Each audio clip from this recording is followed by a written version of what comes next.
सभी जानते हैं 264 वर्ष इस युद्ध को पूरे हुए। 1761 में यह युद्ध लड़ा गया था, जहां हिंदवी स्वराज की हमारी सेना, मराठाओं की सेना अहमद शाह अब्दाली के सेना के खिलाफ इसी पानीपत के मैदान में लड़ रही थी। दोस्तों, इस देश का इतिहास अगर किसी ने बदला तो छत्रपति शिवाजी महाराज ने इस देश का इतिहास बदला। जिस समय समूचा देश एक ऐसी अवस्था में था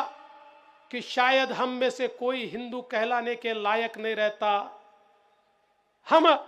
अपने भगवे का स्वाभिमान कभी बता नहीं सकते, जिस समय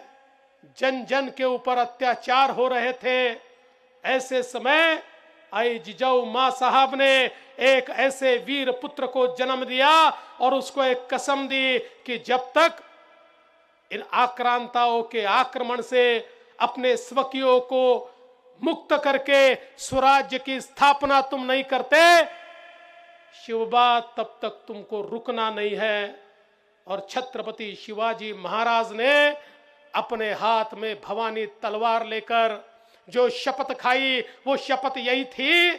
देव, देश और धर्म के लिए लड़ूंगा, अपने आप को राजा बनाने के लिए नहीं, तो अपने लोगों को मुक्त करने के लिए और स्वराज्य की स्थापना करने के लिए लड़ूंगा। और छत्रपति शिवाजी महाराज ने इस भूमि में, महाराष्ट्र की भूमि में, इस भारत की भूमि में सबसे पहला काम अगर कोई किया तो जात पात विहीन सभी लोगों को एकत्रित कर, छोटे छोटे लोगों को साथ में लेकर एक ऐसी मावड़ों की फौज तैयार की जो दिखने में तो सामान्य थे लेकिन कार्य असामान्य करते थे।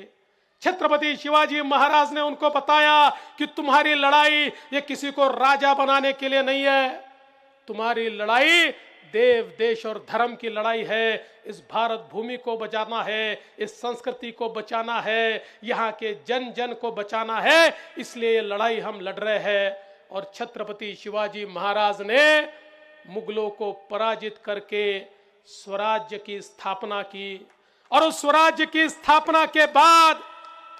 हमारा मराठी साम्राज्य, मराठा साम्राज्य, हमारा हिंदू साम्राज्य कभी रुका नहीं।